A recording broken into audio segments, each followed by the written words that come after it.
Good morning, everybody. It's Ori Spado here, the accidental gangster with Stories with Ori. As you all know, that when I began Stories with Ori, I told you I was going to introduce you to a lot of Hollywood people from all different walks and areas in the Hollywood and the entertainment business of what makes a film, how a movie works. It's just not the actors, the producer, and director. There's hundreds of people that make a movie come together. But today I have the honor to have a young lady, Wrenn Woods, originally from South Carolina, who is an actress, a comedian, a writer, and much, much more.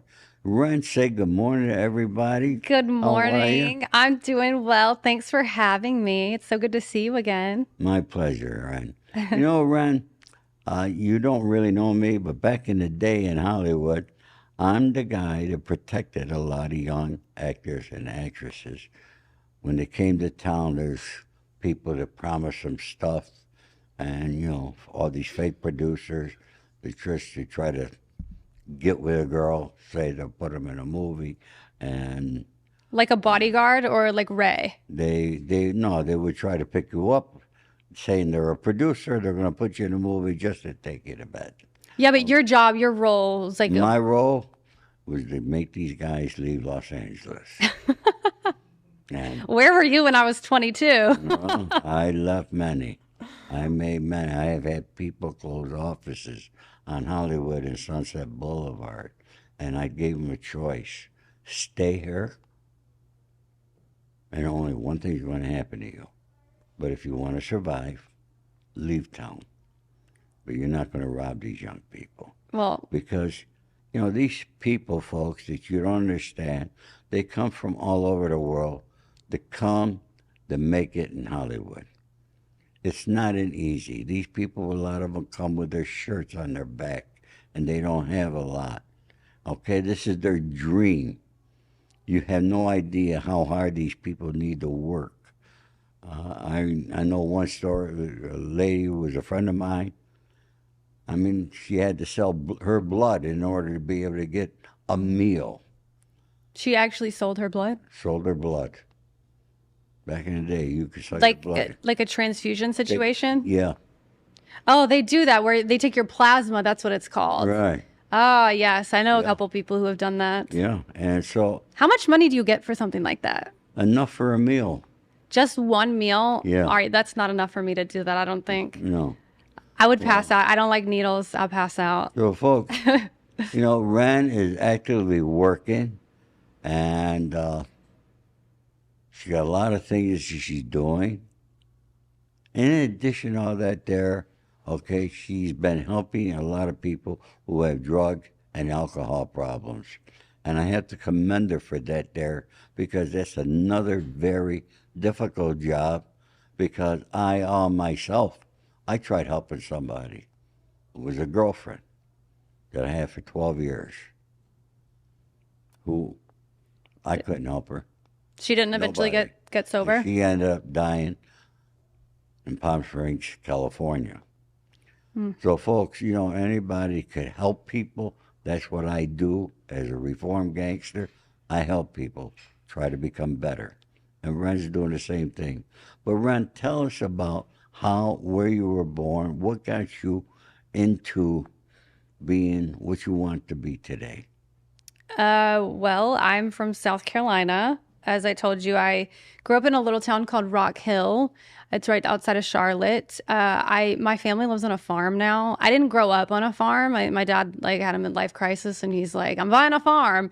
So we're not farmers, but I think he loves cutting the grass. It's 70 acres, and he, loves to cut the grass. It takes him 2 damn days to cut it, of course. But he just smokes his little weed and goes out there, and it's very peaceful for him. My mom has chickens. It's a very wholesome life. And I think when Hollywood gets to be too much, or I'm feeling a little suffocated in LA because it is such a strenuous place, you're putting a lot of pressure on yourself to make it. So I go back home a good bit. It grounds me to be out in nature and just walk around the farm and play with my mom's chickens and Really? do whatever, activity they have out there. My dad's got lots of like four-wheelers and golf carts and stuff. So it was a nice childhood in the sense that, I grew up with family values and I try to live by those values now.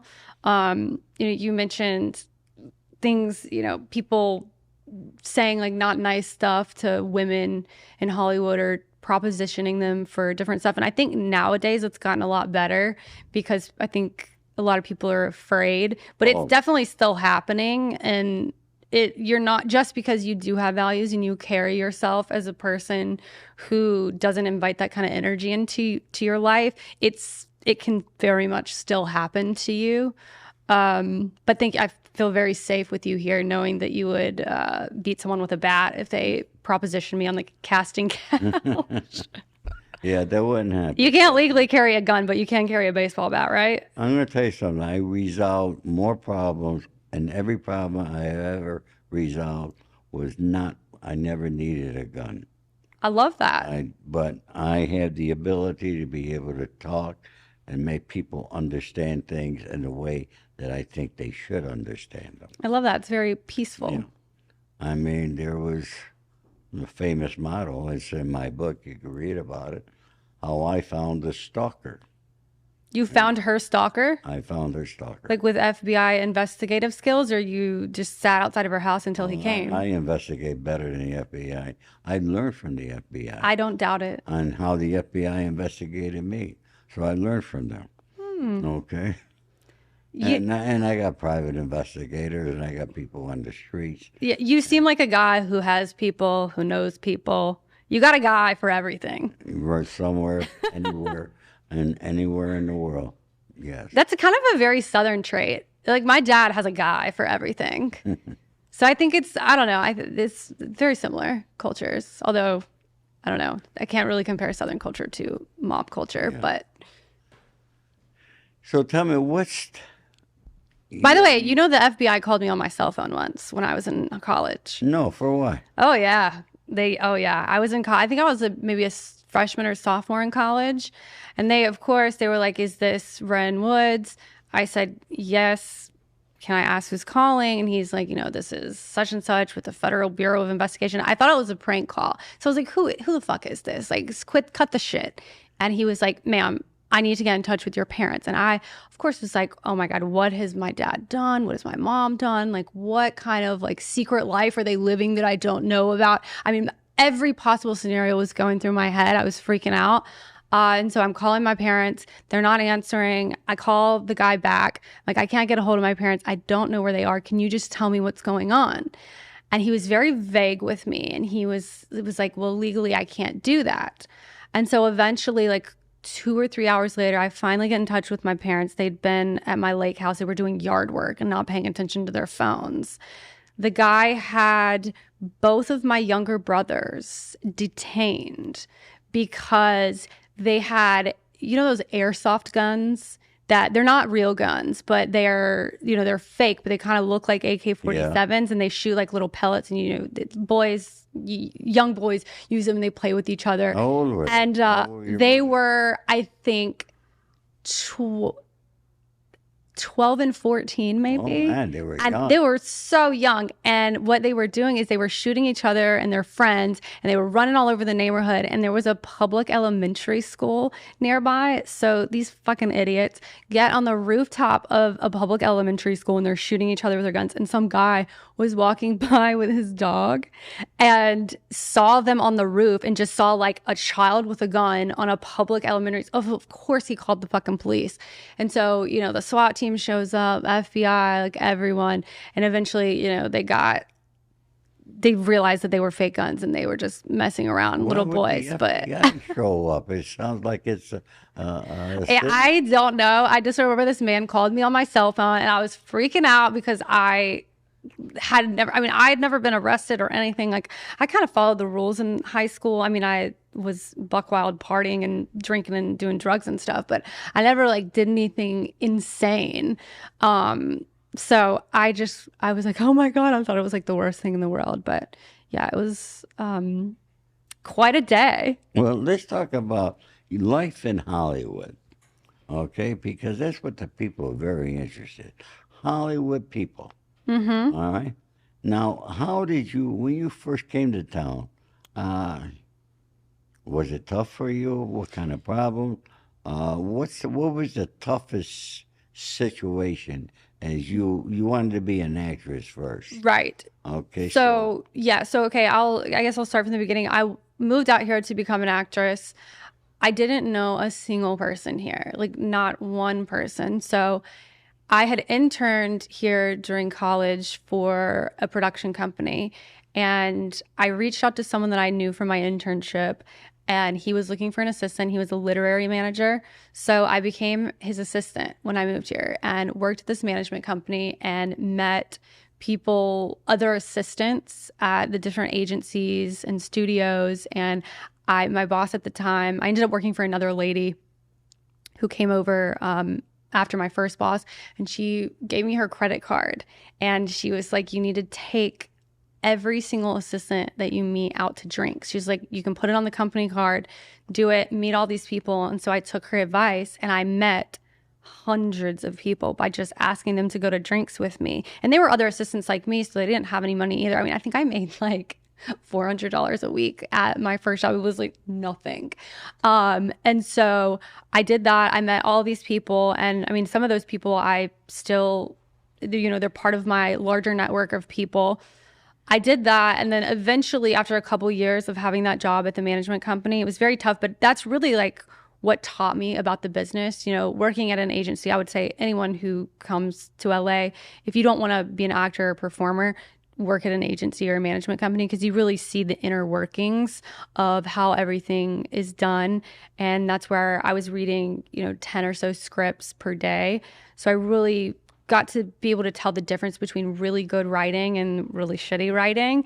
And as a film and TV writer now, I I'm a naturally a good writer. I have a journalism degree, but seeing what sells, what people want to see, what the studios are buying, and then also combining that with writing from your heart, I think it's definitely very important that I had that job. So I'm very thankful for it. It put me a couple years behind in my performance career because I was working behind the scenes for so long.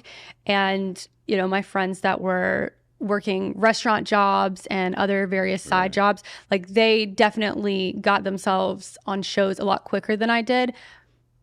But I don't regret it because now I'm involved in so many things. I think if I would have taken that route, I would only be acting. But now because of that, like I'm interested in producing, I am writing. I enjoy the behind the scenes stuff. And I do think it's important if you go on a movie set to have worked all the different jobs. And I have. I've done craft services on a film. I have been the director's assistant, the producer's assistant. I've like assisted with lights. I've done every job imaginable. Like in my early 20s, I would go, it's like during that job, I would go and on the weekends Working get, on different yeah, I would films, work. you've done all these Yes, jobs. because I wanted to learn every aspect because I knew one day I'm going to be a director one day eventually. Like it's something I don't do it now, but it's something I eventually want to do. And I think you have to understand the importance of what's going through everyone's mind. How is everyone else's mind working? And as the actor too, you really need to, like these people who are putting the lights up, it's such a hard, grueling job. They're standing, they have these backpacks on with these, long poles that they're holding. It's heavy work. And I think it's really important to be nice to everyone on set. And if I hadn't have done those jobs, I wouldn't realize how hard their day is. They're there. The crew is on set way longer than the actors are on set, and it's such a commendable job. I definitely think they should be paid more because it's every movie is such a collaborative team effort. It's not just the director, it's not just the writer, it's not just the actors. It's everyone, from the costumes to the makeup people. Everyone has a super important job, and I really, even as the star of a film, I don't see myself as like this is my movie. Like it's everyone's movie. And I'm like I sort of grew up in that like family collaborative atmosphere. I'm very inclusive of everyone, and I do enjoy making movies with good people. And I've been blessed over the years to have been part of some projects with really good people. And I think once you start get honing your craft and like living authentically and truly who you are, then the right people come, you know. But yeah, of course there's been like some shitty jobs along the way. I think there was like in 2016, I like one of the worst years of my life. I think I cried in my car every day for like 3 months. But there's so many pitfalls, and then there's so many really highs and like really low lows, and it's just about navigating that and staying on top when you are in the low part. I think that's the hardest part for creative, is finding the inspiration, the motivation to create something new while you're mourning the loss of a job you didn't get, or creating something that maybe didn't do so well the month before, or whatever it may be. Now, you spoke about something. That was a blessing that you were able to work for a management company, Oh yeah, 100%. okay, and learn the interworkings. Because one of the things that I wanted to do with this show, everybody wanted me to do a gangster show. There's only certain things, because I was never an informant in my life, okay? So, and I lived the life. Why am I going to go out and talk about it all the time? And I know Hollywood. I've been around Hollywood. I'm known as the real Ray Donovan, the Hollywood fixer. And That's one of my favorite shows, by the way. yeah, I binged the whole thing during the pandemic. I love it. yeah, they stole a couple things I really did. I bet they did. But anyhow, people, what you said about the lighting guys, people go to the movies, and at the end of the movies, those credits are rolling. And there's hundreds of people with different jobs. Yeah. And, I learned this actually from John Daly. And John Daly did Platoon, Hoosiers, host little movies, only independent producer, win Best Picture back to back. It's a collaborative effort, like you said. Oh yeah. And these are the people that I'm going to be bringing on my show so they have the opportunity of what part they do. Because people need to understand that it's just not you got Brad Pitt or George Clooney, okay? Everybody else is who makes it look good. Yeah. And so you're also, you're very blessed in that area. Yes. And I got to ask you, is that management company, are they your manager? They are not actually. So because I'm a comedian, I have to have a team of people who not only can help me with my stand-up and booking me for tours, but also for acting. I also need that person to understand my writing goals. So my team, they are amazing. I love them so much, but they help me with all aspects. And the management company that I used to work for, they only represent actors. They don't have any comedians. So it's not the right fit for me theatrically, but I love them so much. And I actually keep in contact. There were 3 people that worked. I keep in contact with all of them. Okay. And I go back and I see them periodically and let them know how grateful I am, because they really taught me about this business. Which is amazing. I do have one writing project that I'm working on that I probably will have my old boss produce. We're sort of working on some kind of a project that we can do together, because I do think you should show your gratitude and be thankful for the people that paved the way for you. And so if I could find a project to do with him, I would absolutely love it. I do want to say though, it's not all, butterflies and sunshine or whatever the phrase is. I have a friend who works for a very prominent director who I asked for advice from. I want to say this was like 5 or 6 years ago. I had a pilot script that I had written. It was supposed to be supposed to be a comedy script. And it was one of the first pilots I had ever completed. And I was so excited about it. And I really prematurely sent it out to people, and now I'm like mortified that I even let that see the light of day. Because the truth is like when you are creating something, you're going to make bad shit, but you just have to keep making more of it until you get to the good stuff. And he read the script and he was so nice. He invited me into the office. He was like, yeah, like I have feedback for you. Like, let's have a meeting about this. And I came in there and he looked me dead in my eye and said, it's just not good. I was like crushed. I was like, what do you mean? He goes, it's not funny. Like, this is supposed to be a comedy. It seems like you're trying too hard. You're trying to make it funny. And I was so devastated by this. I was like, oh my God, my life is over. My career in Hollywood's over. Like, what? And I think I was more just like embarrassed that I had let someone read something that was so bad, because once he pointed out all of, the problems with it, it made total sense in my head. I didn't disagree with him.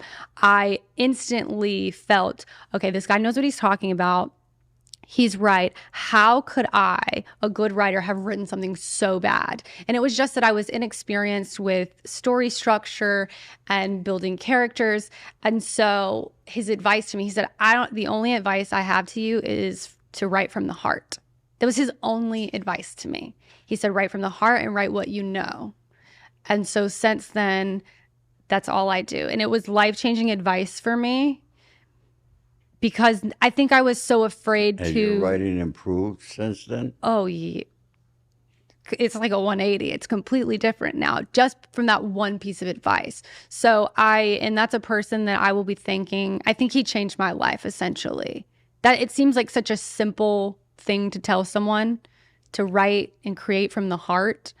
But I was not doing that. I was just writing what I thought that people wanted to buy and what people wanted to watch, instead of what I think is funny and what I want to watch and see. And so when you stay true to what you're authentically interested in, then people will be attracted to it because they see how passionate you are about it. But that's the thing. I wasn't even that passionate about that idea. So the fact that I was writing about it's, crazy. Wrenn Woods is not a household name in the comedic world today, correct? Correct. Not yet. Okay. But Wrenn Woods, who came to Los Angeles, California, to Yep. Hollywood 11 years ago. Yeah, I think it's 11. Yeah. Yeah, 11 years ago, is now we consider you a working Yes. comedic, Yes, right? I am a And working you're out there, comedian. you're working, you're making money. I am. And that's the first process that people got to start going through, okay, when they Yeah. come to Hollywood, whether you're an actress, no matter what part you're playing. And, it takes, people don't understand the hard work that you folks need to do. You got to study your craft, Oh, yeah. okay? You got to practice what you do before you get up on that stage. Yeah. There is I remember a young man, okay, he used to wait at my table every day at the Four Seasons in Beverly Hills. Oh, yeah. You told me Sebastian, right? Sebastian Maniscalco. Yeah, that's amazing. He Yeah. talks about that in his stand-up, how he used to have that job. So that's really funny that Yeah. you were a person that he waited on. Right. I got to see him someday. But I mean, when he got through at the Four Seasons, he went to the comedy club every single night. So it's a lot of hard work. Oh, yeah. And I want to try to expand this because there's a lot of people in the country that want to become an actor, a comedian, different things, want to be involved in Hollywood. And they come here for their dreams, and many of them get their dreams broken. Oh, yeah. And it's heartbreaking, but this is just what the town is. You talked about your script. The guy told you it was terrible. He flat out told me it was At least horrible. you got a reply from him. A lot of people Exactly. don't get a reply. Definitely. Okay, so you were. And trust me, there's been a lot of people who have not replied. So I just lucked out with that one piece of advice. Yeah. The stars aligned that day. But yeah, that's true. I have 9 jobs at any Trust given me, time. everybody in Hollywood, these guys who read these scripts, they don't know what the hell's good or bad either. That's another thing is that I was going to say is I think that art is subjective and you just have to believe in yourself, because I have another pilot script that is being sent around now, and there are some people who have told me that the structure is terrible. It's one of the worst things they've ever read. And then I have some other people who are equally as successful, both people very successful. One person says they hate it. The other person's like, oh my God, this is the funniest thing I've ever read in my life. We have to get this on TV now. And so it's just funny to me when I think I got contradicting advice on that script in the same day a few months ago. I really had to sit with myself And it was such a wake up moment for me. And I was like, wow, I can no longer internalize any constructive or not constructive, but I can no longer internalize any type of criticism because half the time people don't know what the fuck they're talking about. Like you see like that show, I mean, this isn't Hollywood, but you see that show Shark Tank, you know, the Ring doorbell guy who's like making so much money now. All the sharks were like, nah, this business isn't going to be successful. And now he's like come back on the show. Now he's a shark himself, which is so incredible. So yeah, a lot of times it's like, I think the universe is testing you to see how much you do believe in yourself and seeing, you know, how many no's until you finally don't give a fuck. And you're like, I'm still going to make it happen. Don't care how many people tell me no. That's the same thing. You make a great salesperson. I was a salesperson. And the more no's I got, the closer I was to a yes. So Exactly. you don't know, and if you don't try, you're never going to know. Exactly. And you got to take that step and get out of bed every morning. That's right. I didn't come this far not to keep going. Yeah. That's awesome. There's also been, I mean, I feel like I'm saying all the positive things. I have a general positive outlook on life anyways. So if I end up not getting a job, you know, obviously when I was younger in my early 20s, it was very hard for me. I internalized everything. It was the end of the world if I didn't book something. Now I'm just like, whatever. It's just another day. I'll get the next one. It wasn't meant for me. And I really do believe like the universe puts in front of you what you're supposed to be doing at that given moment. And if you're ready for something, then you'll go for it and things will happen for you. And I don't think I was ready at that point in my life. And that's why I was not booking things like I wanted to. And also too, I would have never started doing stand-up comedy if I would have gotten on a TV show like I wanted to when I was 22. And so the path that I've taken, my brain moves incredibly fast. I'm always thinking about 8 different things at once. And so for me, I like that I'm a writer. I like that I am a stand-up comedian, and I like that I act as well. And I, you know, do other things as also, but those are the 3 main things. And when I first got here, I was told, you have to pick one. You have to pick a lane. You got to stay in your lane. And I just don't believe that to be true. And I think I wasted a lot of time trying to put myself into one box and really stressing myself out of like, which thing do I focus on? That was the problem for me, is I never knew which one to focus on because it was so black and white for so many other people. They were like, oh, well, like, obviously, like, I'm a better actor than I am at stand-up, or obviously I'm a better writer, so I'll do that, or obviously I'm better on stage. And I think I'm talented at all 3, or I know that I am. And so it was always just so hard for me to choose. And now I realize why it was so hard for me to choose. It's not there was like something wrong with me. It's that I think I am meant to do all 3, and I think it is possible. And if there's another person who's only meant to do one avenue, then, you know, that's their journey. But we all have different journeys. I don't think there's really one way to live your life. Now is God strictly comedic and writing. Yeah, right now. And that's the other thing, is that there are time periods when, yeah, you will, like, if I was on a show, I would only be acting. I probably wouldn't have much time to do stand-up. Like right now, I'm in a season of life where stand-up is the focus, and I'm traveling around the country getting on stage, and then in the daytime, I'm working on scripts. So that's my life right now. Could change next year, but hopefully there'll be a tour next year for stand-up. So that's really my focus in the current moment. I wish you all the best in that there. And one thing I noticed about you is you have a very positive outlook. Thank You don't you. seem like the type of person that gets depressed easily. Is that correct? I do not get depressed easily at all. I get sad, but you know, emotions, I believe, can get trapped in your body, and you have to release them and let them out. And I'm very good about, like, I'll have a good cry if I'm sad. I'm definitely an emotional basket case. Sometimes I cry a lot, but I mean, who doesn't? And so I'll cry it out, I let it out, and then it leaves my body. I think the problem with depressed people, and some people might not like what I have to say here, but I do think it's a little mental in the sense that they're not feeling their feelings. They're either trying to avoid feeling their feelings, or they're not feeling them at all, and just so the emotions are completely trapped and they're not coming out. You have to let emotions out. Or I mean, that's why we get like back pain. If I'm really stressed out about something, and I know that like I hold tension right here. I know it's because there's a bunch of emotions and I'm not dealing with something. And so the second I deal with it and let the emotions out, have a good cry, the back pain goes away. You know, I asked that question for a very specific reason. Why? Is because you know a lot of your great comedians Yes. are manic depressives. Yes. Yes. And you know, Robin Williams, Yes. Very. Yes. several of these who are no longer with us. Yes. Well, I do think that I've been through a lot of traumatic shit in my life, a lot of darkness.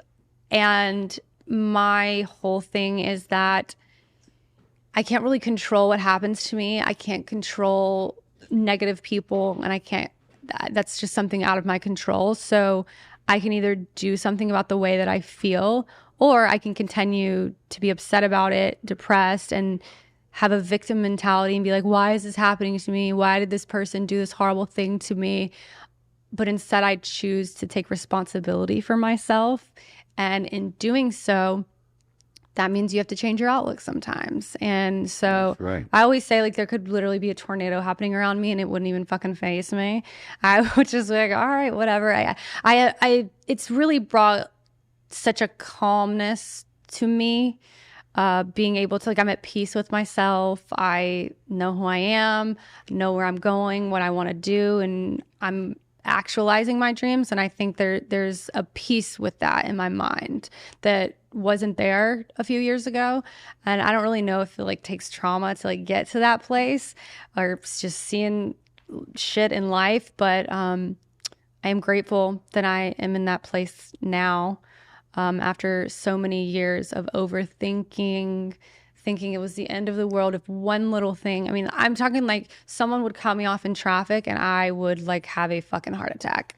But now it's like, I don't know. It's like, who the fuck cares? You know, like someone will say something mean to me and I'm just like, what? I can clearly see straight through people. I know when someone's being bitter or hasty. I know why they're doing it. It has nothing to do with me. And so I think if our society took things less personally, I think we'd be in a much better place because you realize the things that other people do really don't have anything to do with you. And well, that's a great outlook, and you know, and you can't worry about what other people say. No, Okay, you will get if you worry. My dear friend Paulie, Yeah, he gets mad when people say bad things about me. He gets upset. let them because he you gets know more upset than I do. You know you're making it when people are saying bad stuff about you. Right. So It's part of the job. As long as they're talking about you. It does, good. Yeah. You definitely cannot worry about it because you will get eaten alive in this town if you care what other people think about you. When you go on the road for your tours, how many stops? How many? What? So right now I'm just doing like one-off, so I'm not on like a full tour, but it'll be like I had 4 shows in San Diego a couple weekends ago, so it'll be like an 8 o'clock show and a 10 o'clock show on Friday and Saturday night. That's typical for comedians. But the next show I have will be in Texas, and then I believe New York. I'm doing quite a bit of shows in New York. It's very easy to get stage time in New York compared to LA because there's so many more clubs there, and I love it. I love just how. I guess I don't want to say real because it's not there aren't real people here, but New York, the vibrancy of New Yorkers, and they're straight to the point. They cut straight to the chase. They don't beat around the bush, and I feel like my humor is very much like that.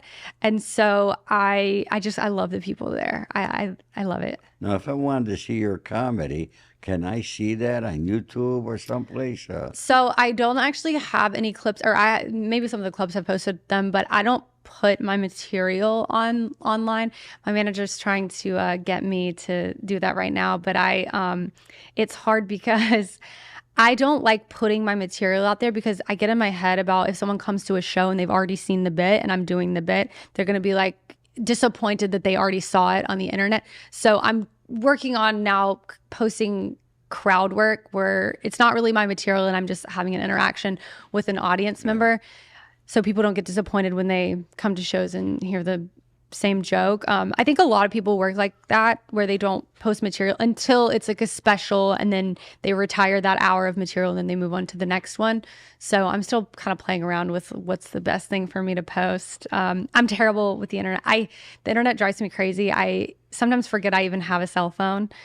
I would love to be off the internet forever, but we kind of need it for our jobs. So I'm learning to love it and I'm learning to play into it. So I think the internet can be an incredible tool and that we should all be using it to our advantage while we can and while it is so easy. So yeah, that's definitely something that I need to spend more time focusing on for sure. Well, let me know when you're going to be playing in Los Angeles. I will let you know. I will And invite you I'd love to personally. come. I Yeah, will please. put you and your friends' names on the list so you don't have to pay to come. And I'll make sure you sit in the front row. That'd be awesome. And I'll tell And that's everyone that you're the the real only Ray way I go Donovan. to those shows. You're going to make everyone in the club feel safe. Yeah. That way, if we have a heckler, I know you'll take care of them. My grandson came out here a few years ago, and we went to the Laugh Factory. And my grandson, he's just funny, and he happened to be a funeral director, but he's a funny guy. Sorry, he's a funeral director? Yeah. You He know, was the youngest funeral director ever in New York. what exactly does a funeral director do?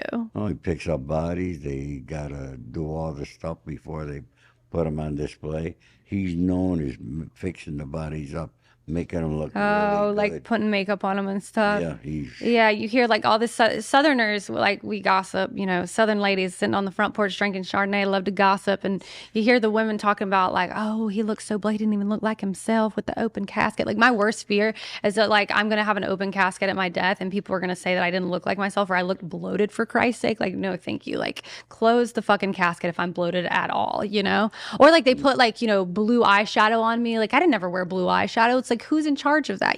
Good to know it's your grandson that's responsible for that. I'll take it up with him, plan my funeral ahead of time. That's fucking crazy. You know what's funny about that, which I'll say really quickly. Sorry to get off the topic on a tangent. I'm incredibly ADHD, so I get off topic a lot, but gotta rein that in sometimes. I think that in our everyday lives, right? Like what I do in my everyday life, the people that I associate with, I don't think they're weird because I see them all the time. Now, to a Southerner, conservative person who sees someone, walking around in Hollywood that may be not, politically correct, or I don't even know if that's the right term, just not a conservative dressed person, whatever, they're like horrified by it because they just don't see that a whole lot in the South. But I don't think it's weird because I love to see how people express themselves, how they dress, like whatever. Funeral directors now, they're around dead people all the time. yeah. And so they don't think that's weird because that's their reality. So you would have to make jokes about it. That's what I was saying earlier about like, yeah, when you go through so much trauma, you have to make jokes to be able to survive because it's like, I mean, if I was dead, I would not mind if the funeral director made fun of me about like the way my makeup looked or if I was bloated because like they're just like getting through their day. Like I hope your grandson makes jokes about it because yeah, you yeah. fucking have to. Like it's just such a weird job. Like how did he just wake up one day and he was like, I want to help make dead bodies prettier? No, he was always very good in school, highly intelligent young man. And he was studying he was going to become a doctor, then a nurse, and he's got all that training behind him. How he ended up, I don't know. Well, that would make sense. He didn't make it a medical school or to be a nurse, but he's still taking care of people just, Yeah, after they I died. mean, now he's got his own funeral parlor. He does very well, and he's a funny guy though. I have a bit about. But I got to tell you, one time, me and my friend Bobby, a friend of ours, Yeah. Andy, passed away. I'm And, sorry. We had to go to the funeral home, and me and Bobby looking at the body, and Bobby said, "Boy, he really looks good." I said, yeah, well, he should. He's been jogging all his life. Oh my God, what a fucking shame to look so good after you died. I mean, That's I a feel like you joke. really That's missed a the boat joke. there. See, I just gave you a joke just to make it better. Well, I have a joke. I have a whole bit because, as I told you before we started, that my brother passed away in 2021. And I, as the oldest child, I guess everyone, I, assume the responsibility of taking care of all the logistics, which when someone dies, they definitely don't tell you about all the stuff that you're going to have to take care of that you have to do like tomorrow. You can't just, this is not something you can just procrastinate on. You got to like get there now, or who knows what's going to happen. So I had to go, we had him cremated because that was his wish. And we went to this funeral home, and the guy was like dressed like a used car salesman, and he had an attitude like one too. And it was very odd because it's like, but again, like I say, his reality, it's not weird to him, weird to me because I'm not around dead people all day.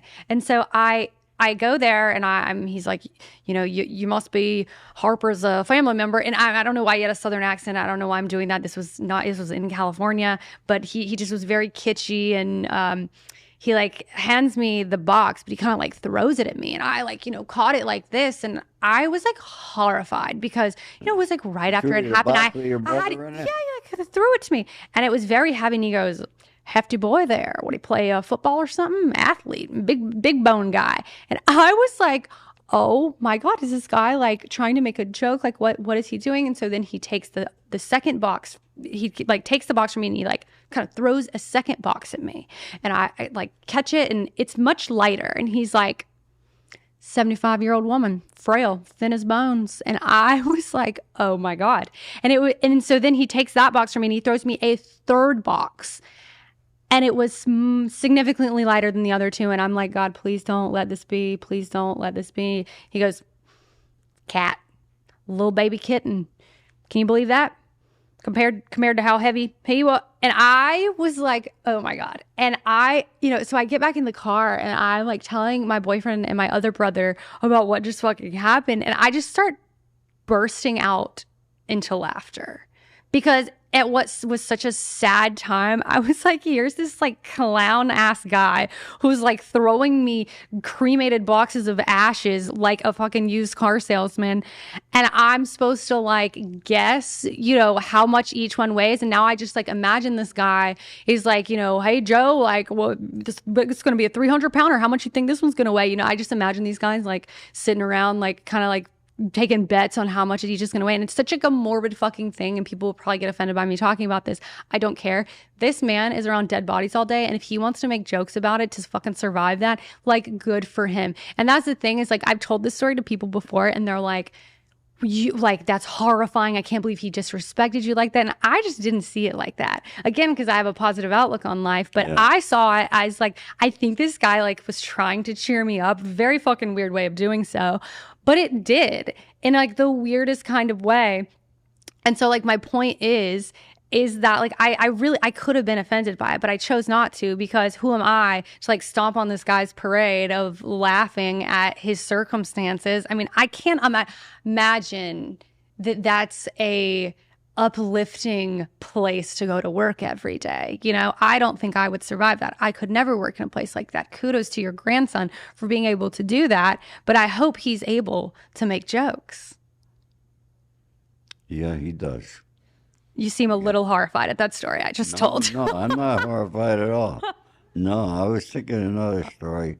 It's really a funny subject. Death is a very funny subject. I'll tell you another story. My friend Luigi Bettini was the funeral director. His brother Nicky. You know a lot of funeral directors. Yeah, I don't. Well, that's one thing. One reason why I left the East Coast, because I had to go to several funerals every week. It's just. Why are more people dying on the East Coast than the West Coast? Well, I didn't know anybody out here. All my friends out here are dying too. But thank God they don't have those big wakes like they did back in those days. Wakes? Oh, where they do the whole sound. The whole town. The whole town. You got the funeral parlor. They do it for 4 or 5 days every night, every afternoon, every night. That's a lot. And that's a lot, man. Your dad, okay, God bless. And bury you or cremate. I'm gonna be cremated. Yeah. But But Luigi asked Nick one day, the cremation of a guy came in. He said, "Can you deliver this to the family up on James Street?" And Nick walked to the door. He said, "I'm from the funeral home." And the little boy answered the home. And he said, "Hey, Mom, Dad's home." Oh my. Oh. I feel like everything tracks for you being like a former mob affiliated. Like you just mentioned someone named Luigi. Your friend over here is Polly. I just feel like Luigi, Polly. It's a very Italian environment. Right. It's like what's that show that's so popular? Oh, The Sopranos. I used to watch that when I was in I guess high school. Very entertaining show. I loved it. I was infatuated with it. Yeah. I love nefarious shit. It's fun to watch. I was just interviewed, if you remember in the last show, Caterina Michio. Cannot say I'm familiar. She was the barmaid at the Bada Bing. What's the bada bing? And Sopranos. Oh, yeah. I thought you meant like in Yeah. real life. You know, My brain's a little slow. she's starting South to Carolina do, public school system. interview called Michio Mondays. She does interviews. Oh, wow. Good for Yeah. her. That's really cool. I wish they would revive that show. Huh? Such beautiful television.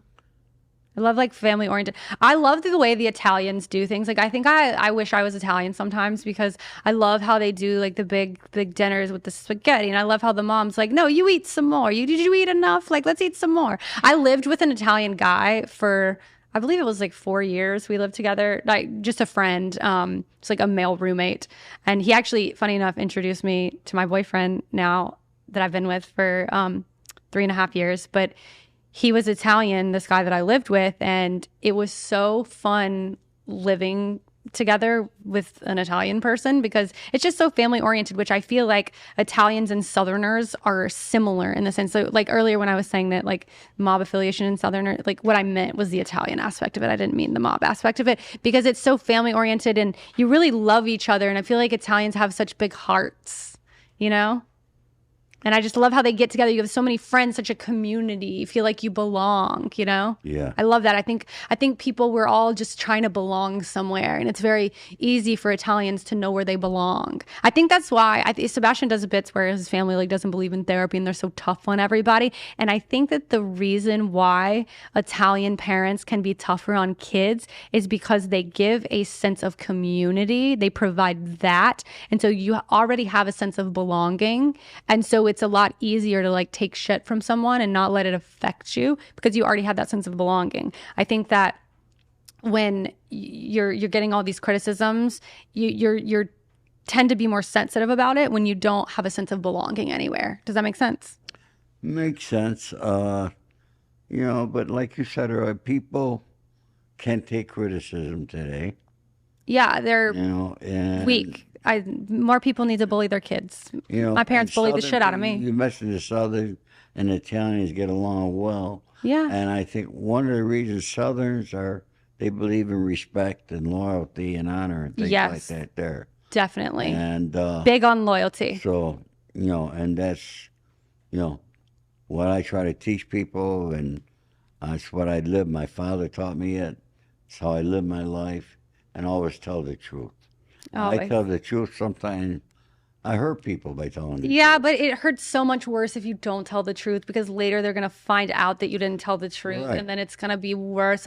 It's like, even in like very simple lies. Like if your partner asks, "Hey, does this dress make me look fat?" Or, "Hey, does this pantsuit look good? Do I look fly?" Whatever. If you tell them a lie, they're not going to believe you when someone else tells them that like, "Hey, like that doesn't match," or like whatever. So you really have to like build a rapport with people so they trust you more. And then when you do give them like a compliment when they really need it, when they're feeling really down, you're like, "Hey, that outfit looks great on you," then they'll actually believe that you mean it. But if you're just constantly telling them, "Oh yeah, looks great, looks great, looks great," it's a lot. So you said your next show is going to be in Texas? Yes, next week, I think. Next week? Yeah. Whereabouts in Texas? Let the audience know. For anybody from Texas, yeah. Okay, you got to go and see this young lady show.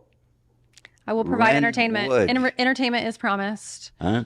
Entertainment is promised, but not your sanity. Okay. You may lose that, but you will be entertained at least. Oh, Ron, one last thing. If you had to say to somebody that wants to come to Hollywood to be an actor or a comedian or something, what advice would you give them?